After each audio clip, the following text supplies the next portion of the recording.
On the morning of Friday, May 21st, 2010, 68-year-old Dennis Kola sat down for breakfast with his wife Myrna inside of their kitchen in their spacious 4-bedroom house in La Crosse, Wisconsin. Dennis picked up the newspaper and, like always, began reading the front page out loud to Myrna. This was an activity the couple enjoyed doing together every morning. According to the story on the front page, the stock market was struggling and unemployment was on the rise. But Myrna didn't bat an eye. She knew that she and Dennis would be fine because they had made a ton of money throughout their 42-year marriage by owning multiple successful businesses, from a chain of pharmacies to a Ford car dealership that Dennis owned with his son. But a few years earlier, Dennis had seen the writing on the wall when it came to the country's economy. So he had sold his businesses before things got too bad, and he had walked away with enough money for him and Myrna to be set for the rest of their lives without having to work.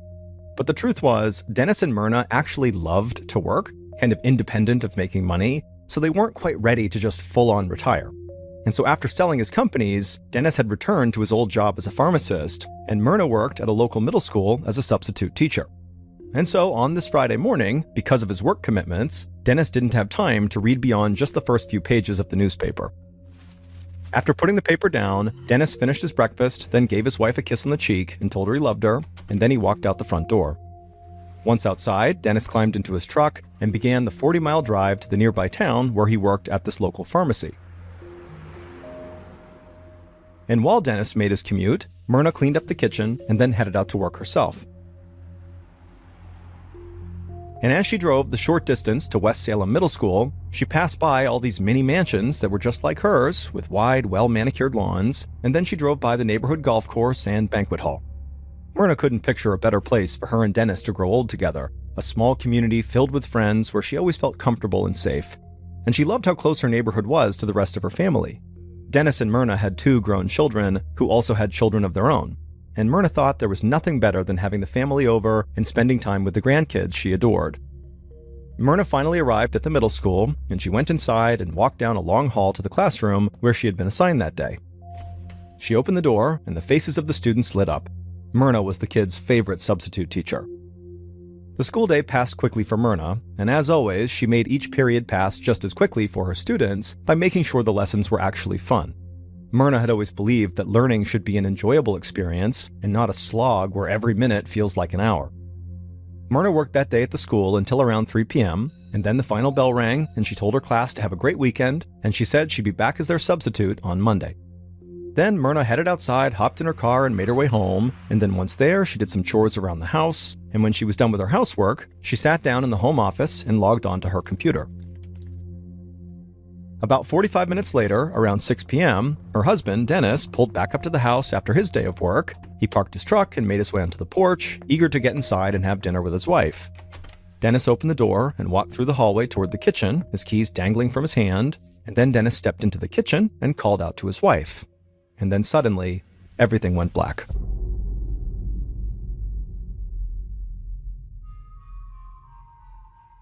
Three days later, on Monday at 7:50 a.m., the morning bell rang at West Salem Middle School, marking the beginning of the official day.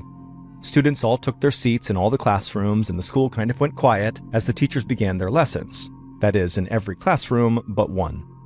In that one classroom, the chair behind the teacher's desk remained empty, and so the students in that classroom just remained standing up and chatting with each other, aware of the fact that their teacher was not there, but not that worried because they liked having some extra time.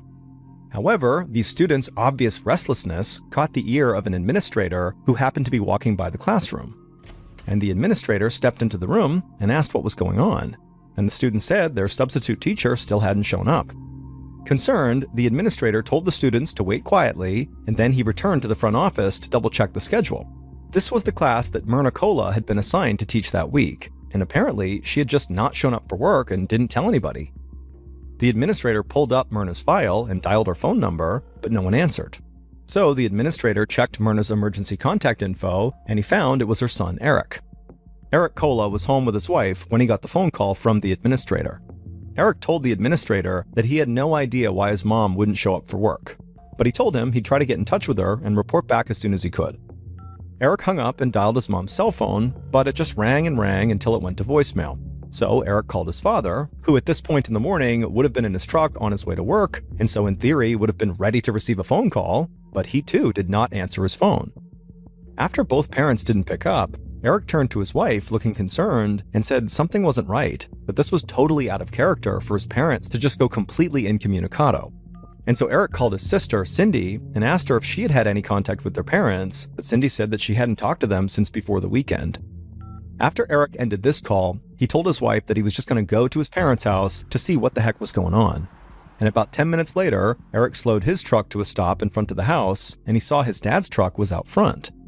Eric parked, walked up the driveway to the side of the house, and he looked into his parents' 3-car garage. And he could see his mother's car, a Mountaineer, was also parked inside, so his parents had to be home. Eric opened the garage with the opener his parents had given him, he walked past his mother's SUV, and then he opened the unlocked door to the house and stepped inside. And as he walked towards the kitchen, he saw his father. Dennis was lying there, motionless on the kitchen floor. Eric ran to his father, and he saw there was a pool of blood all around him. Eric got down on the floor and grabbed his dad's leg, desperately trying to shake him awake. But not only was Dennis unresponsive, his body was totally stiff. And so in a panic, Eric grabbed his phone and dialed 911, and when the operator answered, he told them as best as he could what he had seen, and the operator, who was very calm, asked Eric if anyone else was in the house. And so Eric, who didn't know, began walking down the hall, and when he looked into the office, he cried out. There was his mother, slumped over the desk at the computer. Her skin had turned purple. The operator calmly asked Eric if his mother was still breathing, and Eric replied that no, she wasn't, that both of his parents had to be dead.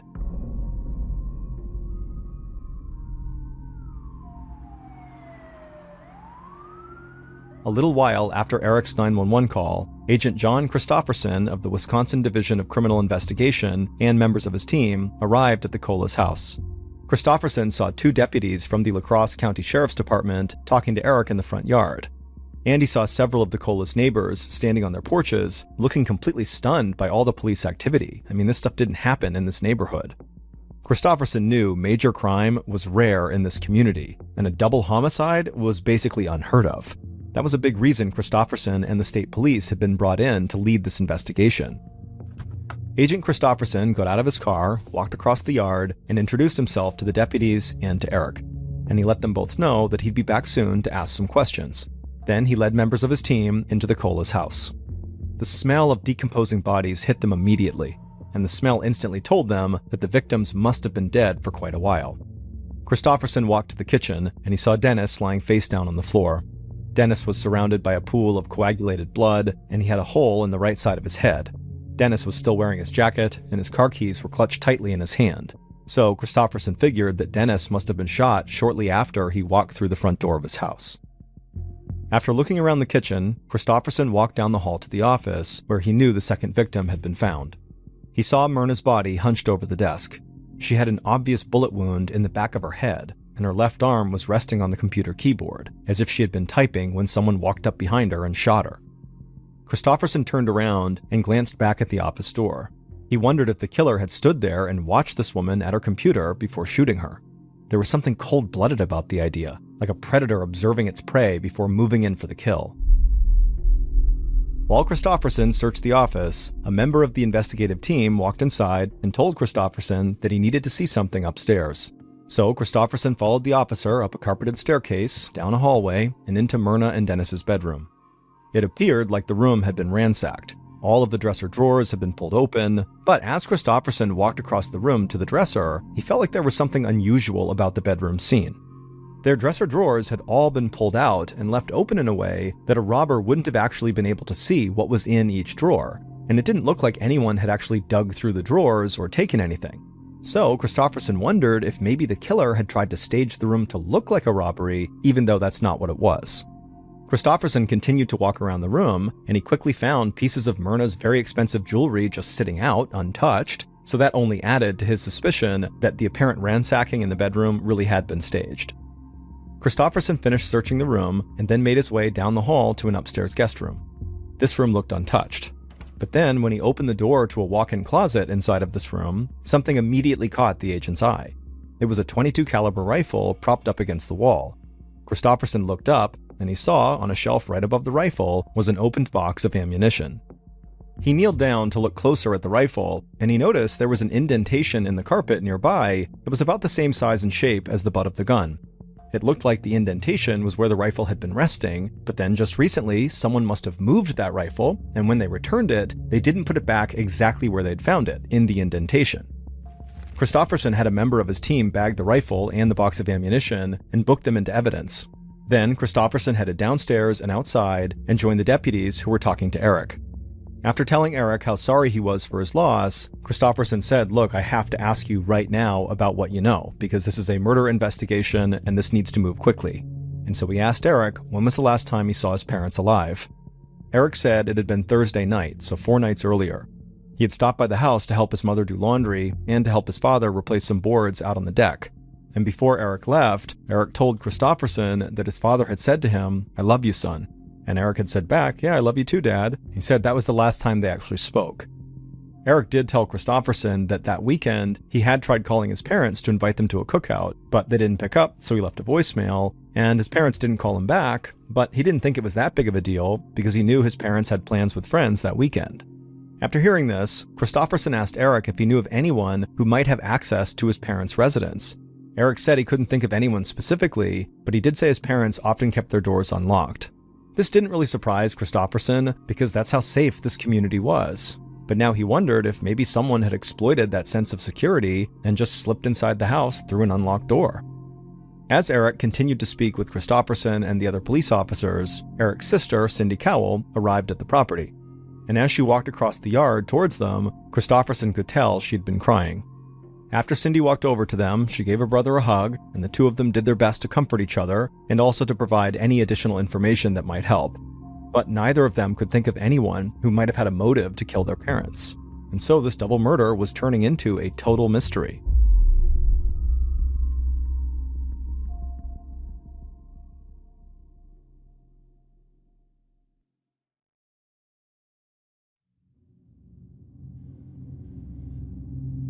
The next day, the medical examiner performed autopsies on Dennis and Myrna, and the results were far from surprising.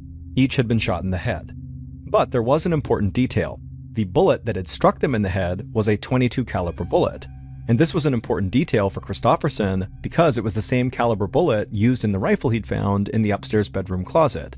And that rifle had clearly been recently moved because of that indentation he saw in the carpet. And Christofferson thought that if that rifle was the murder weapon, then the killer had to have known Dennis and Myrna well enough to know where they kept that gun. Christofferson wanted to develop a timeline of the Colas' last day. However, the autopsies did not pinpoint the exact times of their deaths, so he still wasn't even sure what day they had died. But one thing he did know was that Myrna had clearly been using her computer when she was killed, so his team sent Myrna's computer to a forensic data lab where the hard drive could be analyzed for timestamps. And this data revealed that Myrna had begun using her computer at exactly 5:14 p.m. on Friday, May 21st, and her very last keystroke was made at 5:41 p.m. that same evening. And so Christofferson believed that 5:41 p.m. on May 21st was the exact time of Myrna's death. Then Christofferson, using this information, figured out when Dennis had left work on that day and how long generally it would take Dennis to drive back home. And based on this, Christofferson concluded that Dennis most likely got home around 6 p.m. So he estimated that Dennis's time of death was about 20 minutes after his wife's death. So at this point, Christofferson knew that the Colas had very likely been killed in the early evening of May 21st, 3 days before they were actually discovered. And also, based on the timeline, whoever had shot Myrna had very likely waited inside of the house to then kill Dennis when he walked inside. Christofferson knew that Dennis and Myrna were well off financially, and they had multiple investments and life insurance policies with very big payouts, so money had to be considered as a potential motive. And investigators soon learned that the beneficiaries of Dennis and Myrna's life insurance policies were their kids, Eric and Cindy, and they stood to inherit over $700,000 each. And so obviously when you include the fact that Eric was the one who found the bodies, this made the kids highly suspicious. And so Christofferson decided he would speak to them both, but he would start with Eric. And so the day after the discovery of the bodies, Eric arrived at the police station and he sat down across from Christofferson inside of a small interview room. And Eric appeared to be very grief-stricken, but at the same time, Christofferson could tell Eric was eager to help. He spoke in a cooperative tone and never came across as defensive. And so the first question Christofferson asked Eric was, how was his relationship with his parents?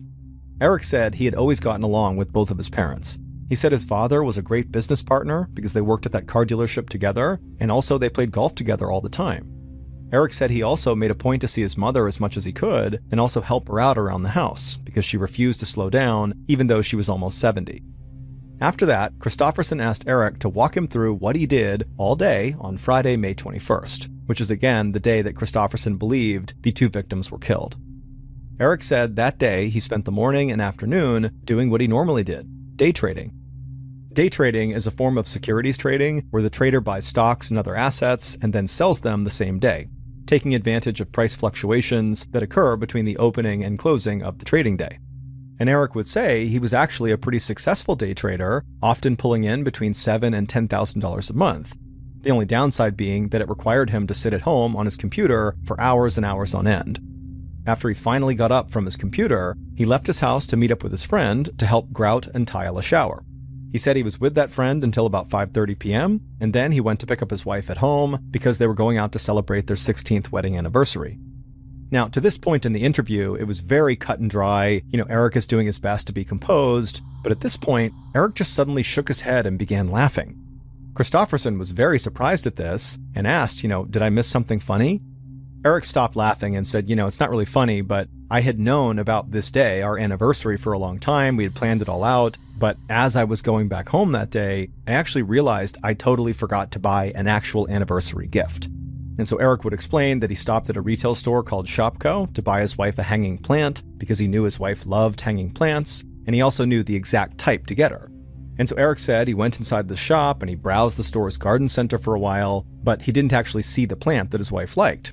So he drove to a different Shopko location and he did find the right hanging plant there. And he paid for it and then drove home, and then he and his wife had gone out for their celebration. And then right after he said that, Eric looked like he had just remembered something out of the blue. And he pulled his wallet out and he took out a receipt for this plant and he slid it across the table to Kristofferson, saying that he had held on to this receipt in case his wife didn't like the plant and so she could return it. Kristofferson looked at the receipt and it did confirm that Eric had bought this plant at 6:15 p.m. at the Shopko. After that, Kristofferson asked Eric to wait in the interview room while he reached out to Eric's friend to confirm that they really had met up on that Friday to grout and tile the bathroom. And so Kristofferson got the friend's number, stepped into the hall, and gave him a call, and the friend confirmed that Eric had left his house around 5:30 that evening. And so at this point, Kristofferson concluded that based on Eric's timeline, he didn't really have enough time to have also driven to his parents' house to kill them, between leaving his friend's house and then getting that plant at Shopko. So Kristofferson did not think Eric was as likely of a suspect as he originally seemed. So Kristofferson walked back into the interview room and asked Eric if he could think of anyone at all, who may have had a reason to harm his parents. Eric hesitated, and then with obvious reluctance in his voice, he said they should look into his sister, Cindy, and her husband, Patrick. When asked to explain why, Eric said that Cindy had been having some very serious financial problems. She was living paycheck to paycheck, earning close to minimum wage, working for a collections agency. Meanwhile, her husband, Patrick, didn't work at all. They had a mortgage and other expenses, and Cindy had been borrowing money from their parents to help make ends meet. In fact, she actually owed her parents tens of thousands of dollars. And then also, Eric said that his sister's husband, Patrick, was just generally kind of a bad guy. And also, Eric knew his parents did not like Patrick at all and often referred to him as a, quote, lazy bum. But Eric said he wasn't sure if his parents even knew just how bad things really were between Cindy and her husband, Patrick. Eric said Patrick had a violent temper and had once pulled a gun on Cindy after she threatened to leave him. Patrick allegedly told Cindy that the only way she'd be leaving him was in a body bag. Kristofferson was shocked at this information. If this was true, this was a huge red flag. The idea that Patrick had literally pulled a gun out and actually threatened to kill someone certainly made him a pretty big suspect. But Kristofferson kind of tempered his reaction to this and just thanked Eric for coming in and speaking to him. And then after Eric was gone, Kristofferson immediately reached out to Cindy to set up a meeting. The following day, Cindy showed up at the station and joined Kristofferson in the interview room. And right away, Kristofferson could tell Cindy seemed very rattled and sort of nervous. But Kristofferson didn't react to that and just thanked her for coming in and reiterated how sorry he was for her loss. His voice was calm and friendly, and he told Cindy there was no reason to be nervous. This was just an interview, not an interrogation. Cindy nodded, but still seemed very nervous. Kristofferson began the interview by asking Cindy when was the last time she spoke to her parents. and Cindy said she'd spoken to her father on Friday morning, so the day that Dennis and Myrna were killed.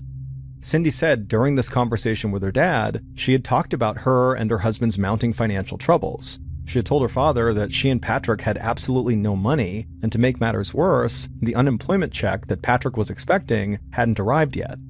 Cindy said her father had been sort of blunt with her that morning. He criticized her husband for not supporting her and their daughter, and then he told Cindy he would not keep giving her any more money. Cindy looked like she was about to cry. She told Christofferson that her father's rejection was so upsetting for her, and she felt like Eric was the favorite child, the golden boy, while she was just a disappointment to her parents. After that, Christofferson asked her what she had done the rest of that day after she had spoken to her father.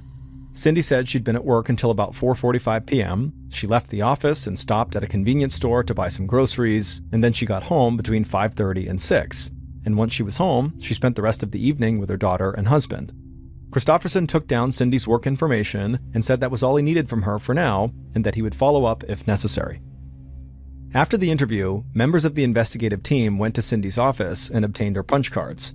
And the punch cards would show that yes, Cindy had clocked out at 4:45 p.m. Next, they drove over to the convenience store where Cindy said she had done her grocery shopping, and the manager of that store gave them access to the surveillance footage from that day, and it didn't take investigators long to find Cindy in the video shopping in the store during the time frame she said she was. And so, just like with her brother, the investigators concluded that basically based on the timeline, there wasn't enough time for Cindy to have gone to her parents' house and killed them. But Agent Christofferson couldn't completely rule Cindy out yet. Even if she wasn't the one who pulled the trigger, what's to say her husband, Patrick, the man who apparently had, a temper and had previously drawn a gun on Cindy and threatened her life, who's to say he didn't pull the trigger? And also maybe Cindy was involved somehow with the murder, that she helped coordinate it for Patrick. But before Christofferson jumped to that conclusion and brought Patrick in and really drilled him hard on what he was doing on that day, he first wanted to check to see if Eric's description of Patrick was actually accurate. And what Christofferson learned was Patrick had apparently cheated on Cindy at some point, he abused drugs, and he had difficulty holding down jobs. And because he was currently unemployed, he had a lot of free time and not a lot of money.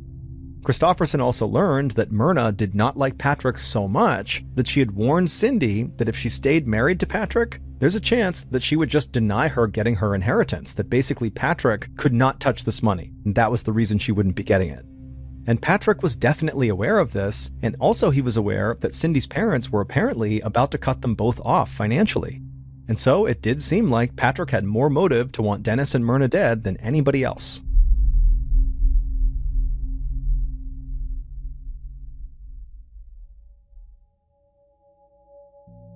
A few days after the murders, Christofferson, along with an investigator from the sheriff's department, waited for Patrick inside of an interview room. Eventually, another officer led Patrick into the room, and Patrick sat down on the other side of the table. Patrick was very physically imposing. He was tall with broad shoulders, and he had short cropped hair, and he had spent some time in the Marine Corps. But once he was settled in his seat, he made it very clear that he wanted to help the investigators in any way he could. And the investigators actually couldn't help but look at each other really quickly, like they couldn't believe how soft-spoken Patrick seemed. I mean, this guy had this horrible reputation, and right now, he seemed like he was just very cooperative. But Christofferson knew looks can be deceiving, so he got right to the point, and he asked Patrick how he spent his day on Friday, May 21st, the day his in-laws were killed. And Patrick said in a very soft voice that he had spent the day just kind of hanging around the house by himself, watching TV and playing Xbox. After this, the county investigator said to Patrick, that's not exactly an airtight alibi. If he was home by himself, how could anybody corroborate that? Patrick said he understood, but he really was telling the truth. That's what he did on Friday. And then he also said he always had a great relationship with Dennis and Myrna, and he would never do anything to hurt them or to cause his wife any pain. At this point, Christofferson was nearly certain that Patrick was just lying, because basically everyone they had spoken to had said that the in-laws did not get along with Patrick. They called him the lazy bum, and they totally resented him and did not like him. So how could he possibly have a good relationship with them? And so Christofferson didn't waste any time. He leaned in and told Patrick that police had heard his relationship with the victims had been strained, to say the least, and so it seemed very likely that right now, Patrick was lying. Christofferson also pointed out Patrick's weak alibi and the fact that as a former Marine, he would know how to use a gun. Patrick didn't deny any of this and said he did own several firearms, but he said again that he really had been at home playing video games that past Friday, and he really didn't have anything to do with the murders. Christofferson told Patrick that they might have a better idea if he really was telling the truth if he allowed them to search his house.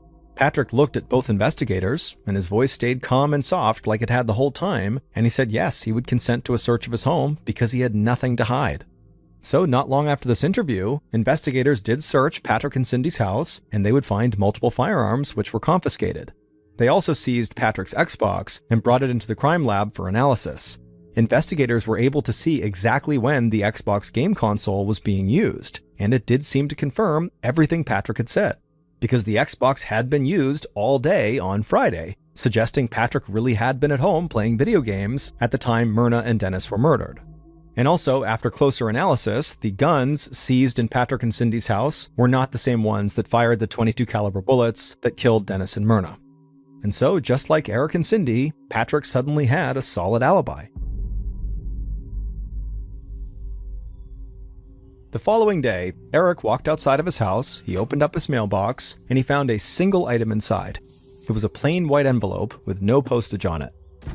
Eric took the envelope inside of his house, he opened it up, and he looked at the paper that was inside. And when Eric saw what was on it, his face turned pale and he started breathing heavily. His wife walked into the room and saw Eric staring at this note and clenching his jaw and shaking his head, and she asked him, "What's going on? What does the note say?" Eric walked over to his wife and just held the note out for her to read. And in strange, weirdly stilted handwriting were the words, "Fixed you." That's all it said, "Fixed you." Eric's wife immediately picked up her phone and dialed 911. A few minutes later, a sheriff's deputy arrived at the house and took this strange note into evidence. And also the deputy noticed that Eric was incredibly rattled and could barely talk. In fact, the sheriff's deputy said it seemed like Eric could actually have a heart attack. And as Eric tried to catch his breath, he would tell the deputy that he believed his parents' killer wrote this note, and somehow those two words, "fixed you," meant they were coming for him and his family next. The note forced Christofferson to view this case from a totally new angle. If somebody really did have a vendetta against the Colas, and that's why they killed Dennis and Myrna, it did seem entirely possible that they might also target the rest of the Cola family. And so that possibility obviously put way more pressure on Christofferson and his team to solve this case quickly. But the only thing that Christofferson kept coming back to that just seemed like it had to be at the heart of this case was money. Not only did Dennis and Myrna have property, investments, and huge insurance policies before they died, but also Eric had been a successful day trader and had lots of money too. So Christofferson decided he would dig deep as he could into the family's finances, hoping that might point him to a potential killer. And so back at the station, Christofferson and a forensic accountant dug through stacks of Dennis and Myrna's printed bank statements, and also they reviewed the couple's most recent online banking transactions. And as they looked at that recent online activity, something absolutely shocked them. And at first, Christofferson literally couldn't believe what he was looking at, like this had to be a mistake, because it was something so outlandish, it just shouldn't have been there. There was a transaction made on May 22nd, 2010, the day after the murders. The transaction showed a check that was cashed from Dennis's account for $50,000. Now, the name on the signature line of the check was Dennis Cola, but it was the name on the account that this check had been deposited into that really caught the investigators' attention. And suddenly, the whole focus of the investigation shifted. Police immediately served a search warrant on this particular person's house, and inside they found a pair of plain white envelopes very similar to the envelope that Eric had found in his mailbox that contained the words "fixed you" on it. And when those envelopes were compared to the one that Eric had received, they contained the same manufacturing defect, proving that the envelope containing that "fixed you" note had come from this individual's house. Then a forensic document examiner looked at that $50,000 check, and he quickly determined that Dennis's signature on this check was a forgery. What's more, the forged handwriting perfectly matched the handwriting on the "fixed you" note. And so now Agent Christofferson was very confident that the person who wrote that note and then also forged the check was Dennis and Myrna's killer.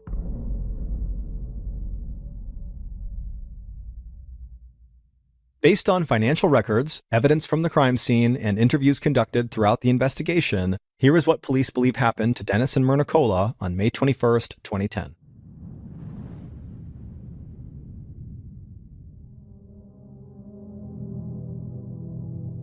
Around 5:30 p.m., the killer, who was inside of the Cola's house at this point, slowly walked down the hallway in the direction of the home office. They watched Myrna from the hall until they were sure she was totally preoccupied with what she was doing on her computer. Then the killer slowly walked upstairs, entered one of the bedrooms, opened the closet door, and lifted the .22 caliber rifle from where it was resting on the floor. They also reached up and grabbed some ammo from the box on the shelf, then loaded the rifle and walked back downstairs. Then the killer made their way back to the home office, and they looked inside and saw Myrna was still preoccupied with the computer. And so the killer stepped forward into the room, they raised the rifle, aimed it at Myrna's head, and then pulled the trigger. A .22 caliber bullet lodged in Myrna's brain. She died instantly, slumping over her computer, with her fingers still near the last keys she had pressed. Confident that Myrna was dead, the killer crossed the room and closed the blinds. Then they walked back into the hallway, went down to the kitchen, and sat down at the table, and began to wait.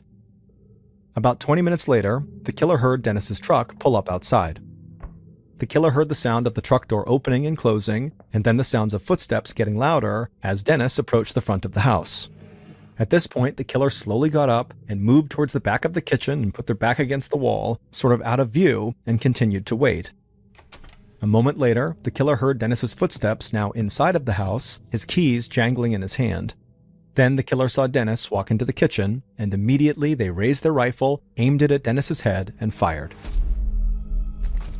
Dennis was dead before he even hit the ground. The killer stared at the body on the floor, and then walked back upstairs and returned the rifle to the closet, failing to notice they were not placing it in the exact spot where it had been before. After that, the killer walked to Dennis and Myrna's bedroom and opened up the dresser drawers to make it look like the home had been robbed.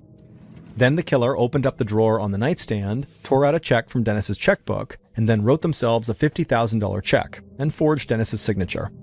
The killer slipped the check into their pocket, walked back downstairs, left the house, and drove to a Shopko store to buy a hanging plant for an anniversary gift, making sure to keep the receipt to help corroborate the alibi they knew they would need. Dennis and Myrna's own son, Eric Kola, had been their killer.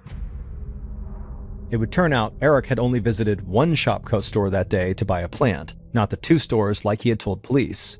And so when detectives obtained the surveillance footage from the Shopko Eric claimed to have visited first, before going to the second one and buying the plant, well, they expected to see him browsing the garden center in this first shop, but the investigators spent hours and hours reviewing the footage from multiple cameras inside and outside the store, but there was no trace of Eric anywhere. And investigators knew that if he had not gone to that store and only went to the second one, well, he would easily have enough time to kill his parents. And so his alibi began to fall apart. And then, when investigators delved deeper into the Kola's financial records, they found that forged $50,000 check, and it was made out to Eric. And then also, when investigators began probing Eric's personal finances, they quickly discovered that Eric had been lying to them. Eric was not raking in $7,000 to $10,000 a month from day trading as he claimed. In fact, he was in serious financial trouble. His day trading had been successful in the beginning, but then the economy had tanked, and Eric's financial position plummeted, leaving him desperately broke and $150,000 in debt. But Eric continued keeping up appearances. He drove luxury cars, spoiled his kids, and retained membership at an exclusive country club. He presented himself to friends as this financial wizard, but all the while, he was actually borrowing huge sums of money from his father and then losing it on the stock market. Investigators had learned from Dennis's colleagues that Dennis was an extraordinarily generous man, the kind of guy who would give you the shirt off his back if he thought you were in need. But Dennis's generosity had its limits. He had reached the end of his rope with his kids because he had given Eric hundreds of thousands of dollars, and he had helped pay Cindy's mortgage while her husband sat at home unemployed playing video games. And in fact, only days before the murders, Dennis had told a work colleague at the pharmacy that he was officially cutting off his children financially. Enough was enough. When police confronted Eric about the forged $50,000 check, Eric explained that his father had given him a blank check the day before he was killed, and Eric had deposited it on Saturday, having no idea his parents were dead. But police didn't believe that, because Dennis had just told his colleague that he planned to stop giving his children money. So police searched Eric's home, and they found the envelopes that matched the envelope from the fixed-you note. Eric had written that note himself and put it in his own mailbox. And so by this point, police were very sure Eric had killed his parents, and they had enough probable cause to arrest him. Police believe Eric Kola murdered his mother and father just so he could use the inheritance money to pull himself out of debt. The case against Eric was entirely circumstantial, but it was strong enough that a jury found him guilty on 2 counts of murder, and he was sentenced to 2 life terms without parole. Eric did not receive a dime of his parents' estate, but his 2 children did inherit $740,000, which they split between them. Eric continues to maintain his innocence. Late on the evening of November 15th, 1884, a 20-year-old man named John Lee helped his sister Elizabeth clear the dining room table in the English manor where they both worked. John was a butler at this manor, and his sister Elizabeth was a cook. And the manor itself had a name. It was called the Glen, and it was this gorgeous property right on the beach in the seaside community in England. Now, years ago, the Glen had been much more grand, and in fact, the King and Queen of England had at one point came to stay at the Glen. But recently, the Glen and the family who owned it had fallen on hard times. The staff was down to a skeleton crew of just John, his sister Elizabeth, and 2 elderly maids, which meant virtually all the physical labor at this property fell to John to take care of. So, on this night, John was lugging a huge pile of heavy china in his arms to bring out to the kitchen, and as he was doing this, he was trying to talk to his sister, who was also kind of helping clear the table, about an upcoming dinner party they were going to host at the Glen for some very important lawyers and politicians. But as John tried to talk to Elizabeth, Elizabeth just wasn't really reacting. She was kind of staring off into space, and she was only carrying 1 or maybe 2 plates off the dining room table, while John is carrying like 50. And so John was becoming really annoyed with his sister. I mean, she's not really helping, and she's ignoring him. And so John was about to complain to his sister about her behavior when suddenly she turned around and she apologized to him and said, "You know what? I'm sorry I'm acting this way. I just don't feel very good, and I really think I should go lie down." Now, John was about to be really annoyed at this, but then he noticed his sister had her hands kind of reflexively over her stomach. And John knew his sister was pregnant, and so suddenly he felt like, okay, the reason she's acting this way must be because of her pregnancy. And so he did not press the issue. Now, you need to understand that Elizabeth did not tell John that she was pregnant, nor did she tell anybody else in the house, because the owners of the Glen were very traditional and very religious, and they almost certainly would not approve of Elizabeth's pregnancy because she wasn't married. At the time in England, it was not okay to have babies out of wedlock. It was viewed as like this totally taboo thing that you should never do. But despite Elizabeth's best efforts to conceal her pregnancy, John and the other 2 elderly maids very quickly realized what was going on, because every morning they would see Elizabeth vomiting because of morning sickness. And so when they approached her and said, "Hey, it looks like you're pregnant, what's going on here?" Elizabeth refused to talk about it. She did not admit to being pregnant. She just kind of said, "Leave me alone." I mean, John didn't even know who the father was. Like, Elizabeth did not want to talk to anyone about her pregnancy. But despite all that, John and the other 2 maids really wanted to support Elizabeth and help her get through this pregnancy, without being found out and potentially fired because of it. So when Elizabeth said to John that she just wanted to go lie down because she was feeling sick, he didn't press the issue, and he just told her, "You know what? I'm fine. I'll finish up. You go lay down. I hope you feel better." By 11 p.m., John was nearly done with all of his chores and he was getting ready for bed when one of the elderly maids came into the room and told John it was time for their nightly prayers. And without any hesitation, John put down the silverware that he was polishing and followed the maid into the living room where one of the owners of the Glen was waiting in her nightclothes. The owner was a 68-year-old woman named Emma Case, and at night she really liked to lead a nightly prayer with her staff. It was something she really enjoyed doing. Now, John was not a very religious person, but he really cared about Emma, and so he agreed to do these nightly prayers really just to make her happy. I mean, after all, Emma had basically saved him on multiple occasions. John had begun working for Emma 6 years earlier when he was just 14 years old. And John, he was kind of like a rough kid and a troublemaker, but Emma, she just had a soft spot for him. And at some point, when John admitted to Emma that he was really interested in traveling the world someday, Emma would help him get into the British Royal Navy. And for 2 years, John very happily served in the military and did get to see the world. But at the 2-year mark, John came down with this terrible case of pneumonia, and it forced him to leave the military early. And so when John was medically discharged, he came back home and he had no idea what he was going to do. I mean, he anticipated staying in the Navy for some time, not just 2 years. this. But luckily, Emma stepped in again, and she gave this glowing recommendation of John to one of her very wealthy friends, basically saying, hey, you should hire John. And this wealthy friend of Emma's agreed and hired John, and John was so happy, so relieved. I mean, Emma has totally picked him up again. But after getting hired, John would make a totally stupid mistake.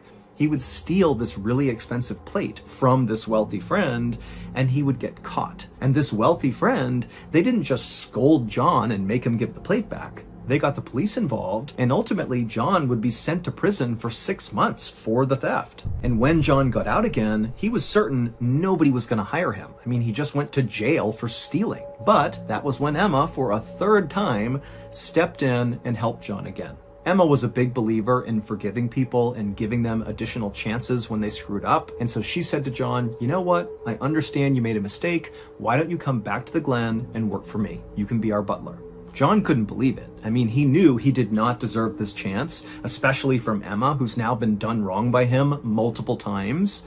But, he was so grateful, and he said to Emma, I'll take this, of course, and I will do anything you want, no matter what. I will do the best possible job. I'm not going to screw this up. And so far, that was exactly what John had done since coming back to the Glen. He did whatever Emma wanted, and that included nightly prayers. So on this night, after John walked into the dining room, he took a seat next to Emma at the table, and then after Elizabeth and the other 2 elderly maids took their seats at the table, they all held hands and they bowed their heads, and then Emma began to lead them in prayer. When the service was over, the 2 maids got up and headed to the kitchen to make a cup of hot cocoa for Emma. Emma typically stayed up really, really late, basically later than anybody else in the house, and she liked to drink hot cocoa and just sit by the fire and, read and write letters. It was just kind of her time to be alone and to be left alone. And so after the maids had gone, John stood up too, and he said goodnight to Emma and told her to enjoy the rest of her night, and then he made his way into the kitchen and he went into the pantry, which doubled as his bedroom. And once in the pantry, he pulled out his cot,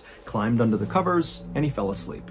A few hours later, at about 3:30 in the morning, John suddenly woke up in the pantry to the sound of somebody screaming outside the door. And so John, he burst out of the pantry door, and right away he's looking in the kitchen, and it's just completely covered in smoke. He can barely see, but not far from him in the kitchen was his sister and also one of the maids. And they were the ones screaming. And they were actually screaming at John to wake up and go get everybody. We need to get them out of the house and get some help. And so John, his first instinct is, okay, clearly there's a fire or something. And Emma, she's upstairs and she could be in trouble. And so John, he instinctively ran towards the stairs and began going up to the second floor to save Emma. But as he went up the stairs, the other maid was coming down the stairs looking totally frantic. And she would tell John that she was just in Emma's bedroom and she couldn't see Emma anywhere, and her bed was totally on fire. And so she didn't know if Emma was even in there, but it didn't look good. And so John, at this point, he turned and went with that maid back to the kitchen, where they linked up with John's sister and that other maid, and the 4 of them filled up buckets of water and tried to run back up the stairs to attempt to put out the fire that was in Emma's bedroom. But by the time they got back upstairs, the fire up there had really spread, and there was like a wall of fire right in front of Emma's bedroom. So there was no way to really get through it, and their little buckets of water did nothing. And so even though they hated the idea of leaving Emma potentially behind, the 4 of them knew they couldn't do anything more. And so finally, the 4 of them turned and began running downstairs to evacuate. And as they ran through the dining room on the first floor, they would find Emma. She was laying on the ground, sprawled out, and it was obvious to all 4 of them that she was clearly dead. However, it was also obvious that the fire had not killed her. She had clearly been hacked to death. She had all these horrible wounds on her head that looked like somebody had taken an axe basically to her head, and her neck was so deeply cut, it was almost like someone tried to remove her head. John and Elizabeth and the 2 maids just stood there staring in shock at Emma, not even sure what to do. And then one of the maids just started screaming, and then all 4 of them just turned and ran out of the house. Eventually, some neighbors, some local fishermen, and members of the Coast Guard were able to put out the fire at the Glen. But this was not just a fire, this was a murder. And so when police came to investigate, suspicion immediately fell on John. This was back in the day, well before forensic science was used in investigations. And so at the time, the way police kind of figured out who done it is by intuition and gut feeling and assumptions. I mean, it was basically like pseudoscience. But at the time, that's how it was. And quickly, the police determined that whoever had killed Emma and inflicted these horrible injuries on her, they had to be really strong. And so the assumption was, John is the only man in the house, and so very likely the strongest person in the house. And so he must have been the one to do this, because it didn't look like anybody else had the strength to do this. Also, the investigators found these blood trails underneath the rubble from the fire that showed Emma had not actually been murdered where she was found on the ground in the dining room. Instead, she had actually been killed in the hallway near the stairs, which was not far from the pantry where John slept. And basically right outside of John's pantry door was a bloody hatchet and a bloody knife. And on top of all of that, investigators also determined that the fire had been set intentionally, and the person who set it had used this particular type of oil that was very flammable, and they had doused it all over the house and ignited it. And it turned out the only place where this oil was located inside of the Glen was inside of the pantry where John slept. So on the same day this whole fire breaks out and they find Emma dead, John was arrested for Emma's murder. The next day, John was in his jail cell, and a guard came down the hall and rapped on the bars and told John he had a visitor. His lawyer was here to talk to him. But John was confused because he didn't have a lawyer, so he had no idea who this was. But regardless, the guard opened up the cell and he led John down the hallway to this room.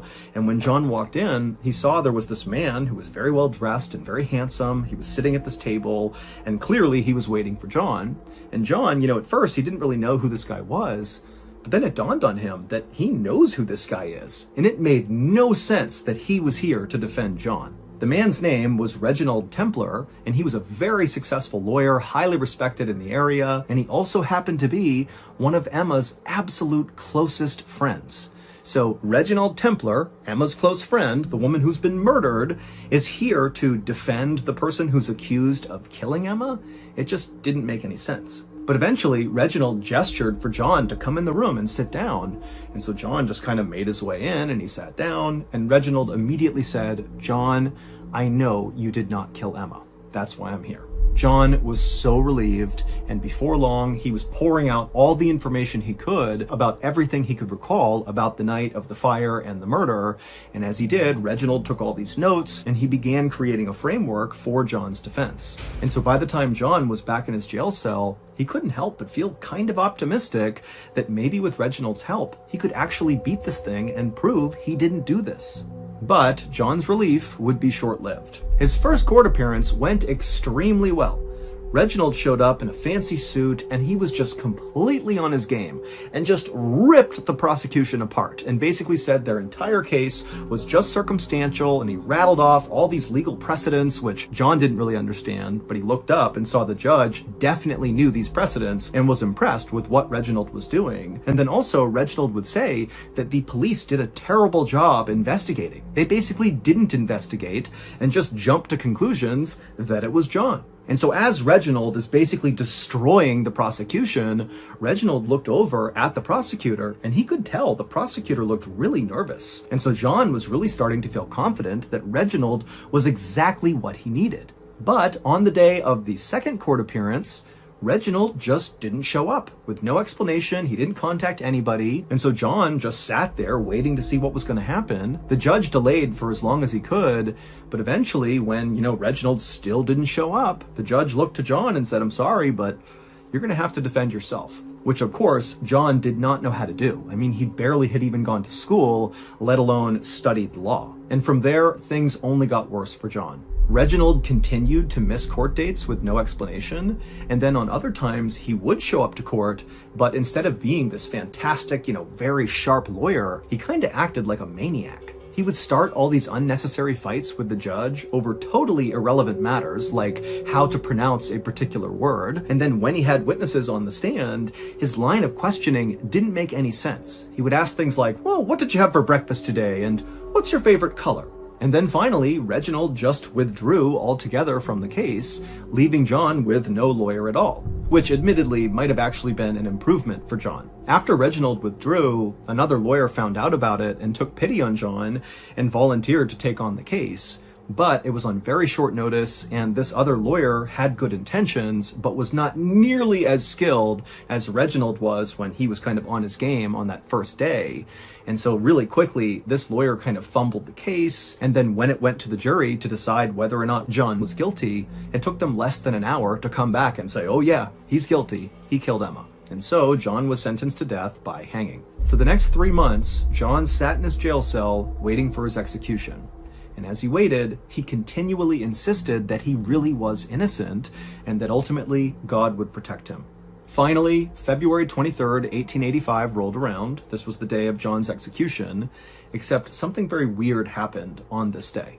When John was led from the jail to the gallows where he was going to be executed, the hangman could not get the gallows to work. The trap door in the gallows where the condemned stands, where it's supposed to open up and they fall down and the noose breaks their neck, yeah, that trap door, it would not function whenever John was standing on it. Now, when John was moved off the trap door, it functioned perfectly fine.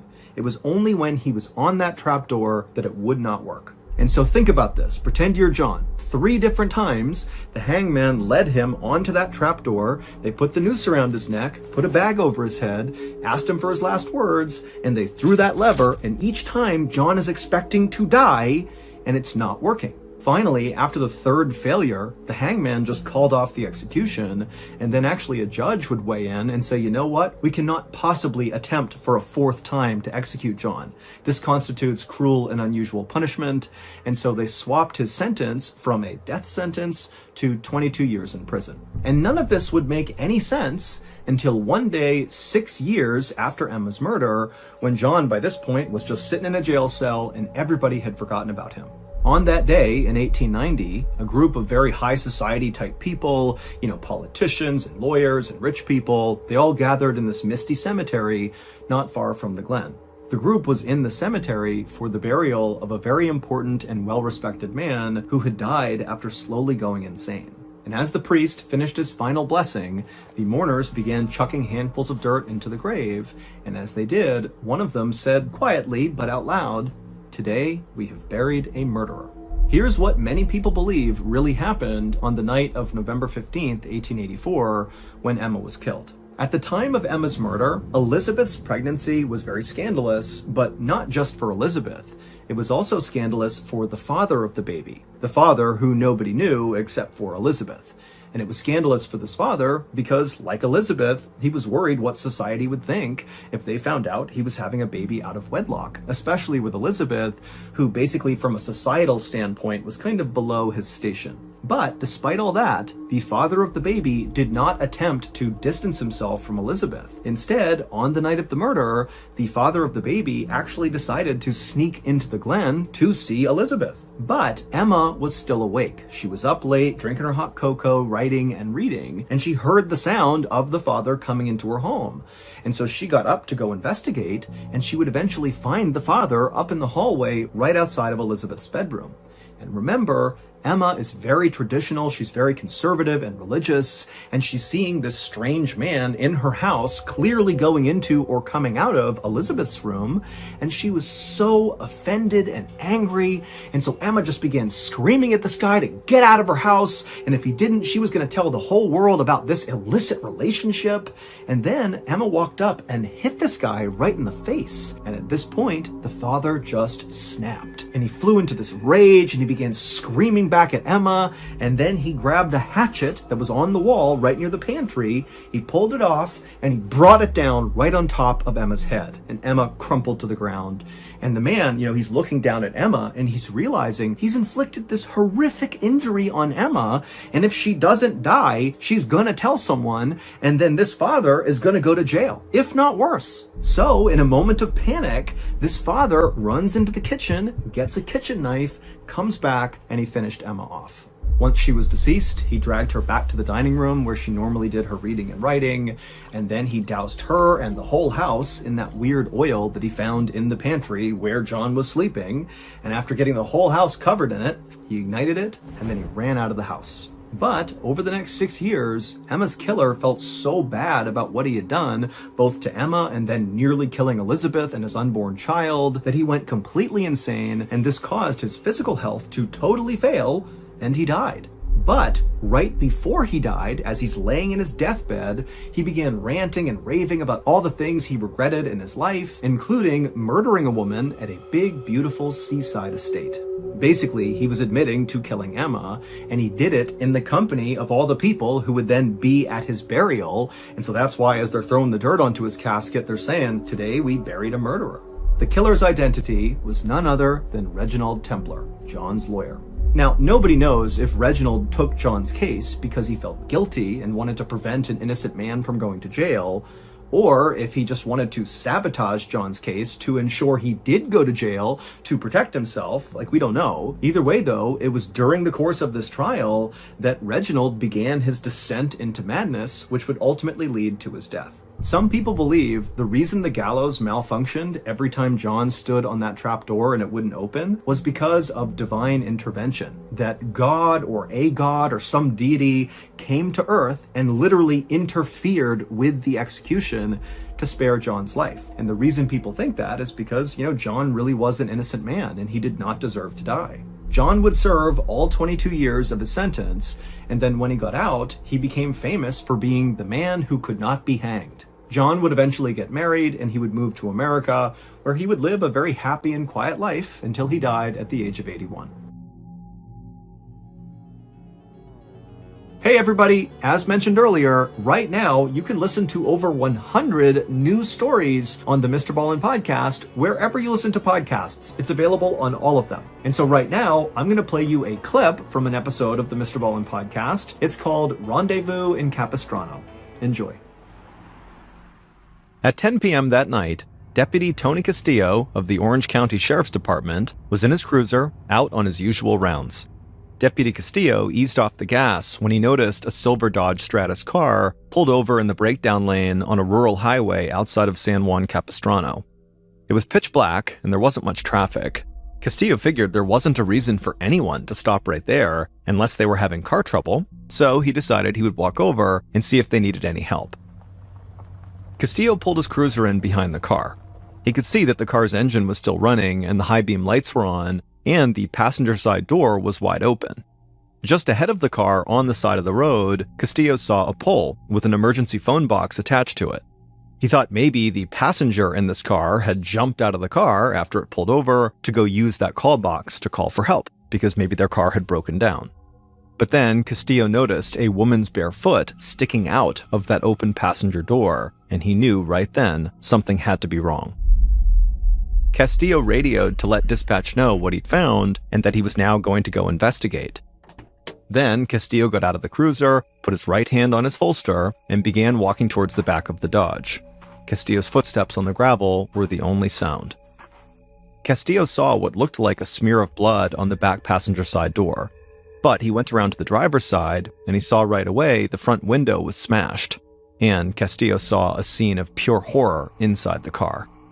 A man was slumped over in the driver's seat, still wearing a seatbelt, and a woman who had been in the passenger seat was sprawled across the front seat, basically on the driver, with her head on the man's lap. Both of them had been shot multiple times, and they were drenched in blood, and when Castillo checked both of them for a pulse, he found they had none. They were both dead. Castillo rushed back to his cruiser, and he radioed dispatch to tell them that he had just walked up on 2 apparent homicide victims out on Ortega Highway. Then Castillo ran the plates on the Dodge Stratus, and the vehicle came back as being registered to Ken and Carolyn Stahl. And while he couldn't know for sure quite yet, Castillo was reasonably certain that those were the 2 victims. If you like that trailer and you want to hear the whole story, just go ahead and look up the MrBallen Podcast on any podcast platform. It's free. And then once you find it on Apple, Spotify, wherever, just give the show a follow and then start your binge. Or you can listen early and ad-free on Amazon Music. But again, the MrBallen Podcast is available on all podcast platforms. Go follow, go listen. So that's going to do it. If you want more strange, dark, and mysterious stories, then you need to check out all the Ballen Studios podcasts. You can find all of those podcasts simply by searching for Ballen Studios on any podcast platform. Okay, that's going to do it. Until next time, see ya. Wait, don't go anywhere. If you're looking for more strange, dark, and mysterious videos, click here.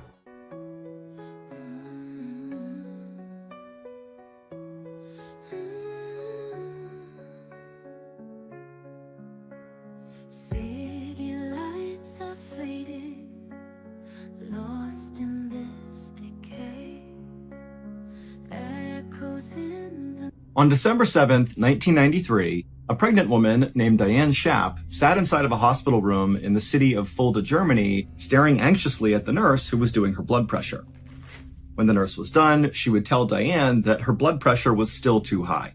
And so Diane, she sighed and she was pretty upset by this. But at the same time, she wasn't all that shocked. After all, Diane had come to the hospital because she thought something was wrong with her. Diane was an American who lived on the nearby Sickles Army Airfield Base along with her husband, Sergeant Stephen Schaap. And that morning, Diane had begun to bleed, and because she had a history of miscarriages, she panicked and just rushed to the hospital to get checked out. Now, ultimately, the doctors would tell her that it seemed like she was going to be okay and that the bleeding was not a big issue. But as a precaution, they wanted her to stay in the hospital for a week, just doing bed rest, where they could watch her and make sure she was really okay. And so far, she was, but her blood pressure was still too high. The nurse who had taken Diane's blood pressure finished doing the rest of Diane's vitals, and then afterwards, she left the room, leaving Diane alone. And Diane, now, it's the first time she's been alone inside of her hospital room since she arrived, and suddenly she just felt so anxious about the whole situation. And so as she's laying in her bed, wondering if her pregnancy was really okay, she heard footsteps out in the hallway, and then suddenly her door busted open, and it was her husband, Stephen. And Stephen, his skin was pale, his eyes were red, he looked really upset, and he rushed into the room and he kneeled down next to Diane's bed and he took her hand and he just said, how are you doing? It had been a really hard stretch lately for Diane and Stephen. Just a few months earlier, Diane had actually asked Stephen for a divorce because she felt like Stephen had grown distant and the love was just not there anymore in their relationship. As for Stephen, he didn't want the divorce. He felt like the relationship was still good, they still loved each other, but he understood Diane was clearly unhappy, and so he was very gentlemanly about this whole situation, and even went with Diane to the base's cleric, where they arranged for Diane to be sent back to the United States while Stephen stayed in Germany. But before Diane was able to make that move back home, she had discovered that she was pregnant. Now, Diane knew Stephen really wanted to reconcile and get back together, and especially now that he had found out she was pregnant, he really wanted them to get back together so he could be the dad. But Diane knew that just was not possible. Their relationship just didn't work, and so she needed to be firm, and so she actually squeezed Stephen's hand as he's sitting there right next to her, and she just said to him, even though he hadn't brought it up, she said, we can't get back together, even though I'm pregnant. It can't happen. But Stephen just kind of shook his head at her like he was not here for that reason. And he said, look, I just want to be your friend. Let me go back to your house. I'll gather up your things and bring them here to make your stay a little bit more comfortable. And so Diane, who wanted to tell Stephen, no, don't do that, I'm fine, she could just tell that he really wanted to help her. And so kind of against her better judgment, Diane said, okay, Stephen, if you want to go back and get my stuff, I would really appreciate it. And at that, Stephen stood up and he gave Diane a long hug and said, I'll be right back. And then he turned and left the room. A few hours later, at around 5 p.m. that evening, the phone inside of Diane's room began to ring. And so Diane answered it, and it was her husband's best friend, Gregory Glover. And he was calling just to check in on Diane because he had heard she was in the hospital about some bleeding, and he wanted to make sure the baby was okay. And Diane would tell him that, it seems like everything's fine. And then after that, Gregory would tell Diane that he was really worried about Stephen. He said, this morning I had driven him to work and all he did was pour his heart out to me about how he wanted to get back together with you. And I just want you to know that, he's really worked up about this. But before Diane could even respond to Gregory, the phone just suddenly went dead. And so Diane, she held the phone out, kind of staring at it like, what's going on here? She put it back to her ear. She said Greg's name a few more times, but the line was just totally dead. And so Diane, she hung up the phone and figured Gregory would just call back. But 30 minutes went by and Gregory did not call back. And then out in the hallway, Diane began to hear running. And that running continued all the way up the hall and it stopped right outside of her door. And so she turned to face her door. The door flung open and what she saw caused Diane to just freeze in total shock.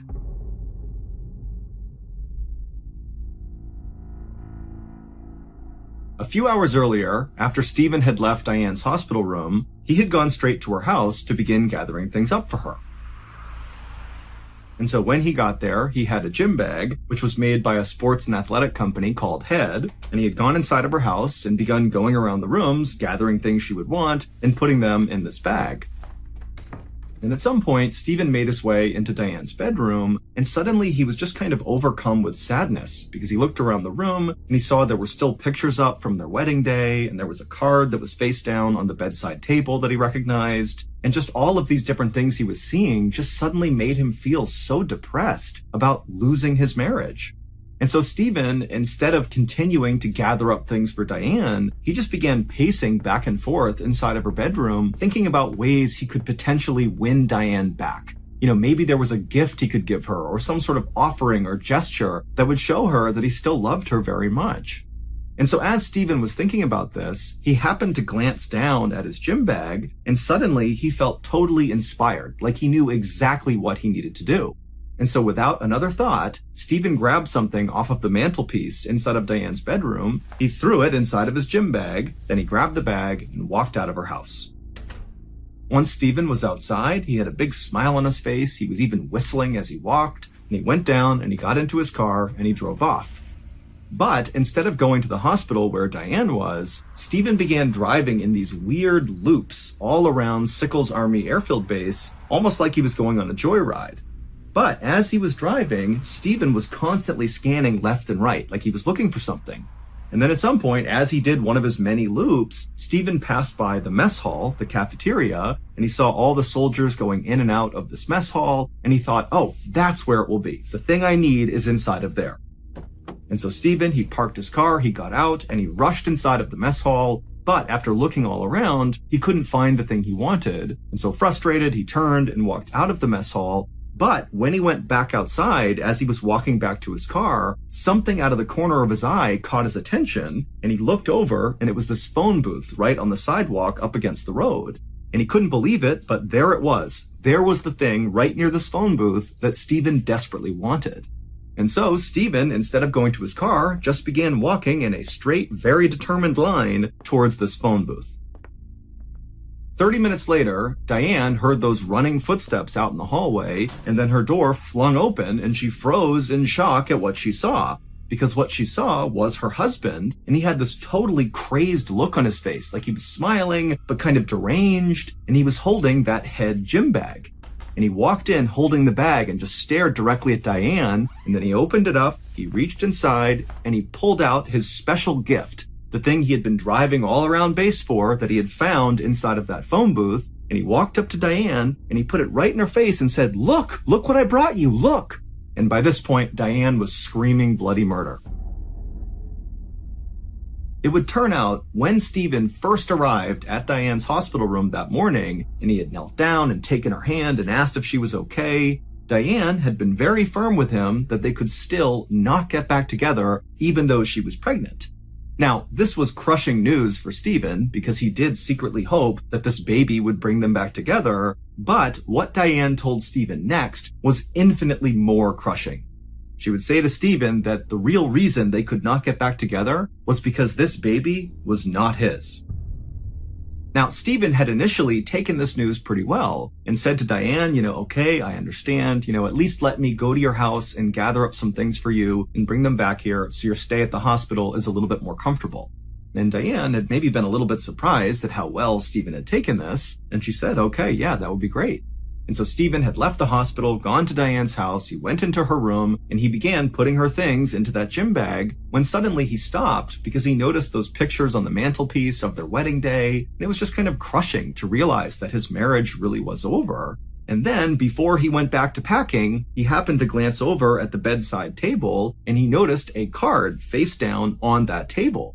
Now, at first, Stephen actually didn't really react to this card because he knew who had given it to Diane. It was just a friend of hers, and the card was kind of meaningless. It was just a card to celebrate their friendship. But then Stephen's suddenly thinking to himself, wait a minute, this person, this friend of Diane's, gives her cards all the time. And this person is always coming over to say hi to Diane. And this person's always complimenting Diane and telling me how great Diane is. And it was like suddenly everything just kind of fell into place for Stephen, and he realized this so-called friend of Diane's was much more than that. This friend was Diane's lover and very likely the father of her unborn child. And who was this friend of Diane's? Well, none other than Stephen's very best friend, Gregory Glover. The same Gregory Glover that Stephen just that morning had poured his heart out to on the ride to work, telling Gregory how much he missed his wife and how much he wanted to reconcile. And Gregory's advice to Stephen had been, well, I know you're hurting, but you really need to let this go. You need to let the divorce happen and just move on with your life. And now Stephen realized that Gregory wanted Stephen to end his relationship with his wife so Gregory could have a relationship with Diane. And so Stephen felt unbelievably betrayed, and that was when he decided to get a gift for Diane. And so he grabbed a knife that was on the mantelpiece inside of Diane's bedroom. He threw it inside of his gym bag. He got in his car and he began driving around the base looking for Gregory. And after Stephen had gone into the mess hall and then come back out again, he had spotted Gregory on the phone inside of that phone booth. And Stephen had immediately run over, opened it up, grabbed Gregory, pulled him out, and begun stabbing him. Now, Stephen didn't know this, but at the time he attacked Greg was literally on the phone with Diane. And so when that call suddenly dropped and Diane expected Gregory to call her back, well, their call really hadn't dropped. It was just that Gregory had been pulled away and was being attacked.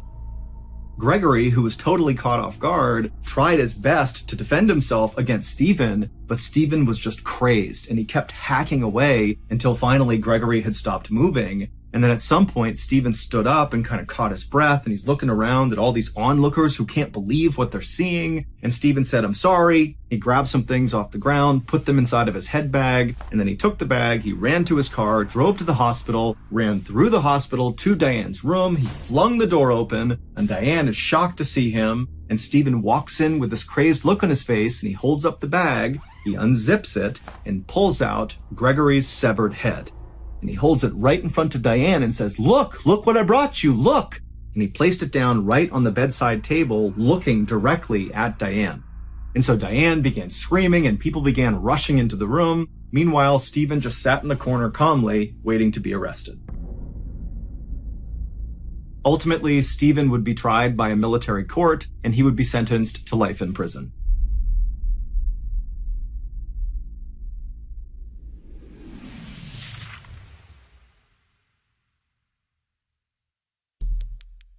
The next and final story of today's episode is called The Snowball Effect.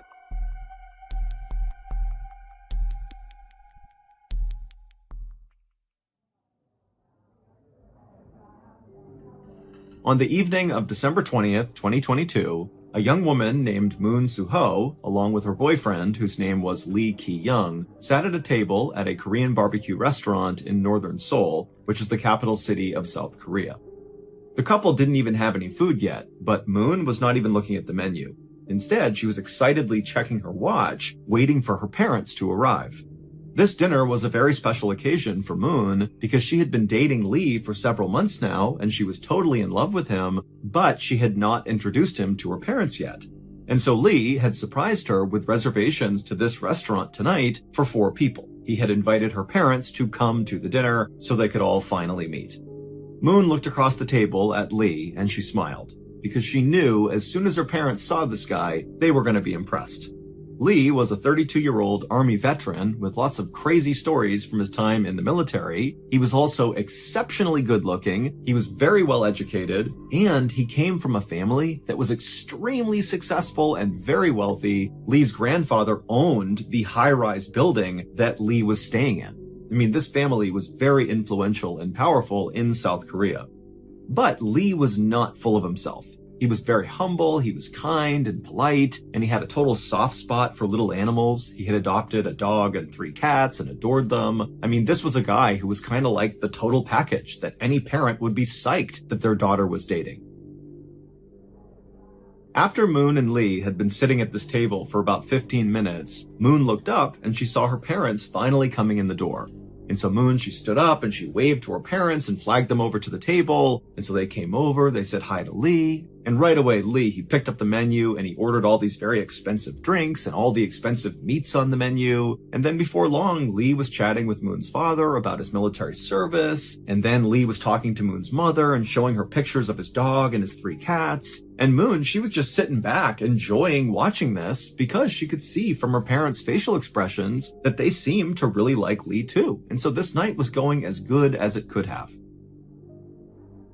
Moon and Lee and Moon's parents stayed at this restaurant for at least 2 hours, just enjoying each other's company and throwing back a lot of drinks and eating expensive food. And by the end of the night, when the parents got up to leave, they were like hugging Lee and slapping him on the back and telling him how great he was. And Lee was doing the same thing to the parents. It was like really they had hit it off. But after Moon's parents were gone, Moon and Lee, they left the restaurant too, and they began walking across the street towards the parking garage where Lee had parked. And right away, Moon could tell Lee was actually pretty drunk.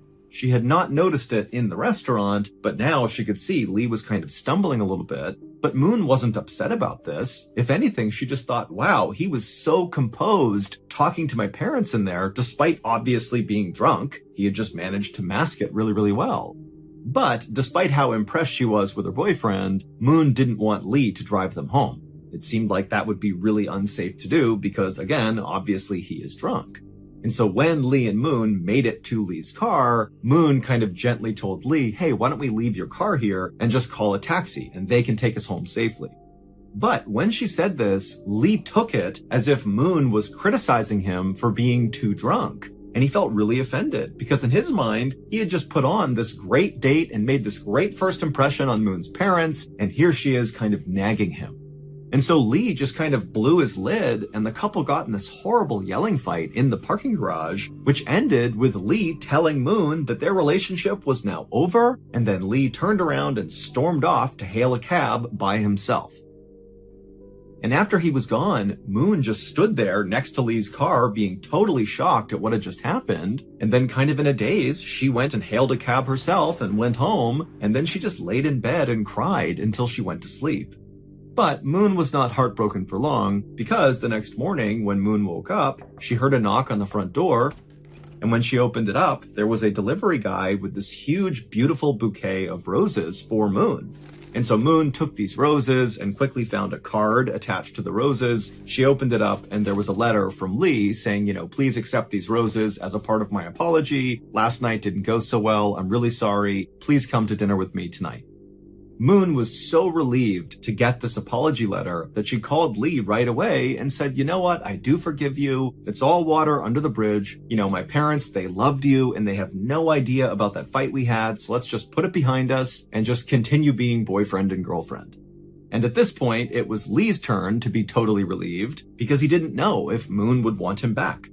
But they were back together, and that night they went out for a fancy dinner together, and then also Lee had booked a very fancy hotel room that night for them to stay in. And this is really how their relationship went for the next couple of days. Basically, Lee would take Moon out shopping anywhere she wanted to go. They went to all the best restaurants and stayed in the best hotels. To Moon, it was obvious that Lee was really just continuing to shower her with gifts and praise and all these fun things to still try to make up for that big fight they got into, even though Moon really had forgiven him.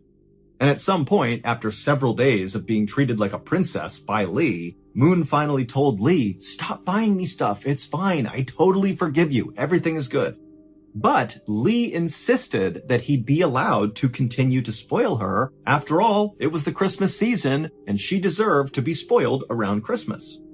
So in South Korea, Christmas is celebrated a bit differently than it is in Western countries like America.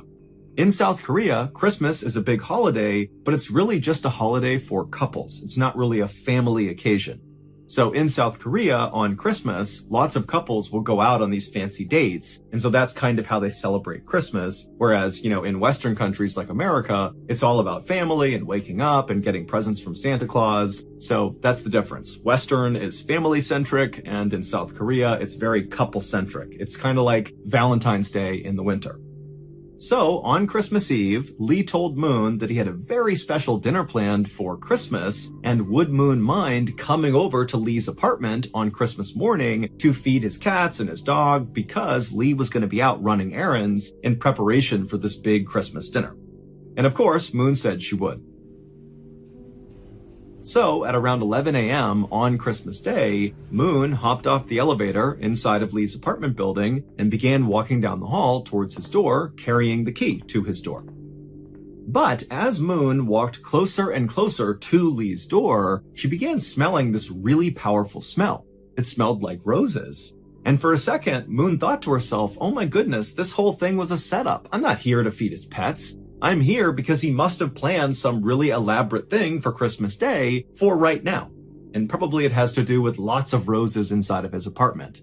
And so Moon was really excited by the time she got out front of Lee's apartment door, but before she used her key to open it up and just go in, she decided she would just call out for Lee, because she figured at this point, he's got to be in there. He knows I'm about to be surprised by this big thing. And so she calls out for Lee, but there's no answer. And so she knocks a couple of times to see if maybe she can get Lee to come to the door, but after knocking several times, there was no answer.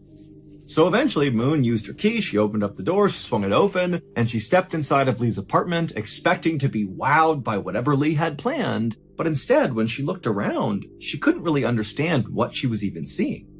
Lee was nowhere to be found, but there were roses all over the apartment. However, these were not new roses. These were like several days old. Many of them were wilted and the petals were starting to fall off. And the water that all these roses were sitting in was very dirty. But really, there were like vases of roses everywhere on every surface.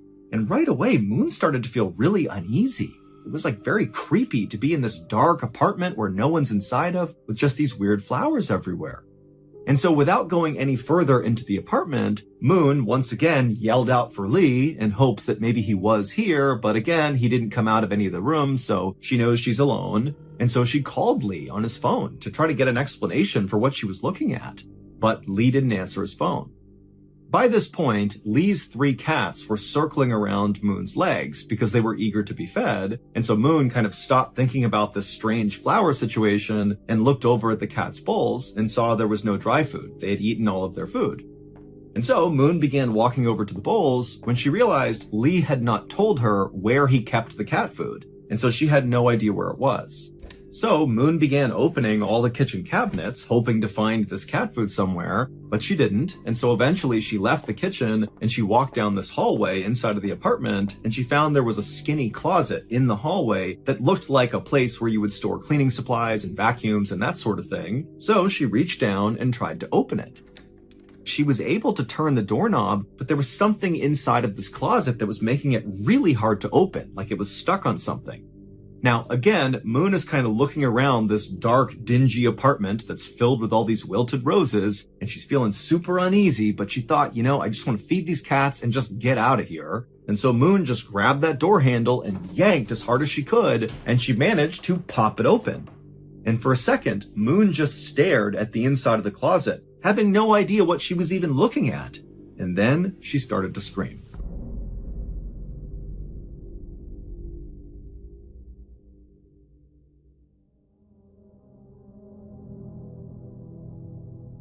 It would turn out virtually everything Moon thought she knew about Lee, her boyfriend, was wrong.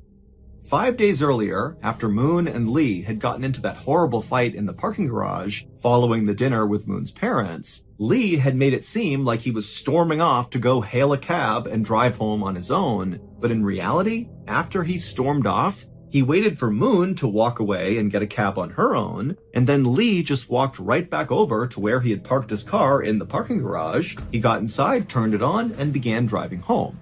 But on his drive home, he actually crashed into a taxi driver. Now, neither Lee nor the taxi driver were harmed in this accident, and both cars were still drivable, but Lee actually had a really big problem with drinking and driving. 9 years earlier, in 2013, when Lee was serving in the military, he was put in military prison for drunk driving. And then after he got out of the military, he was arrested 2 more times for drunk driving in 2018 and 2019. And so even though this accident with the taxi driver was very minor, Lee did not want to go to police and report this accident because if officials got involved, they would see that Lee has this horrible history of drunk driving and he would get in way more trouble. And so Lee convinced the taxi driver to just allow him to pay him privately for the damages in order to avoid getting officials involved. However, the taxi driver, who was open to this, demanded that Lee pay him in cash. He didn't want some sort of deferred payment plan. He wanted to be paid now. And so Lee said, okay, well then let's go to my apartment and I'll just pay you there. However, when the taxi driver and Lee got to Lee's apartment, they got in a fight over how much money Lee actually needed to pay the taxi driver for the damages. And eventually, Lee just kind of snapped and beat the taxi driver to death and then stuffed his body inside of that cleaning closet in his apartment's hallway. And so that's what Moon had seen when she had opened up that closet. She saw the corpse of the taxi driver. And then after Lee had murdered the taxi driver, he stole the taxi driver's credit cards and his cell phone, and Lee would use the taxi driver's credit card to pay for all those lavish dinners and hotel stays and gifts over the next few days as Lee spoiled Moon for Christmas. And also during that time, Lee was using the taxi driver's cell phone to send messages to the taxi driver's family to convince them that he was still alive. Also, Lee went out and bought a whole bunch of bouquets of roses and put them all over his apartment to try to mask the smell of the rotting corpse inside of his closet. But this murder and Lee's horrible drunk driving were not his only secrets. Lee claimed he was from this very wealthy, successful family that owned all these amazing high-rises in South Korea, but that was all a big lie. Lee was not from a very successful family. He did not have any money. He basically just borrowed money from family and friends and then lied about how he acquired the money, claiming he was this big, successful, wealthy guy. Also, when the police in South Korea began investigating the taxi driver's murder, they discovered that Lee's apartment was not even his. It belonged to his ex-girlfriend, who was a bartender in South Korea who was in her 50s. Also, Lee's beloved 3 cats and dog that he talked about all the time, about how much he loved them and cared for them, well, those weren't his either. Those were his ex-girlfriend's. And as police continued their investigation into the murder of this taxi driver, they would eventually find traces of Lee's ex-girlfriend's blood inside of Lee's apartment, so his ex-girlfriend's apartment.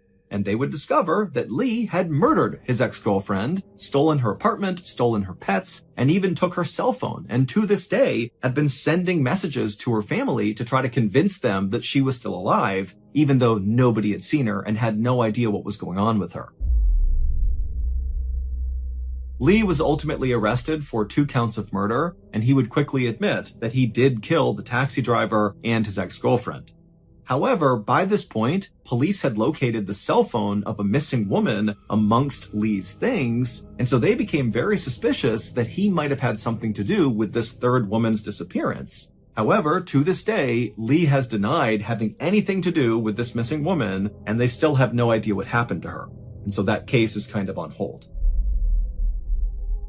Despite how totally crazy this whole story sounds, the craziest part actually happened after Lee was arrested. Once Lee's crimes were being talked about all over the news, Lee became totally famous in South Korea because he was exceptionally good looking.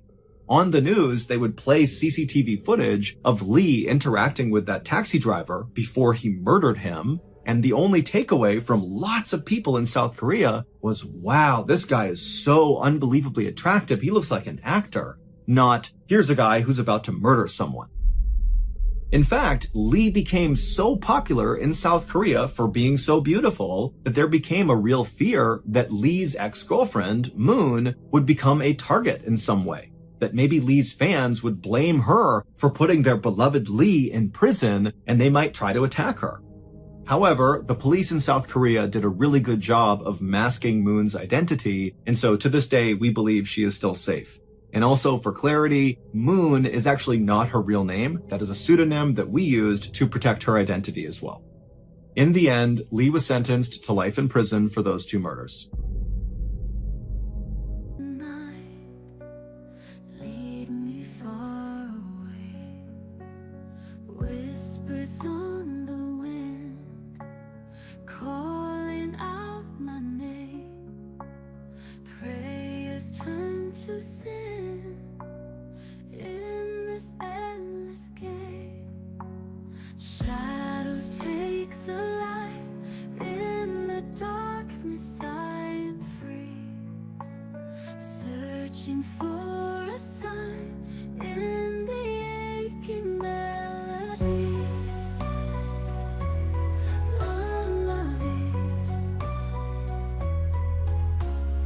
Lonely hearts are breaking, dreams are smashed to dust. In this world forsaken, all that's left is us.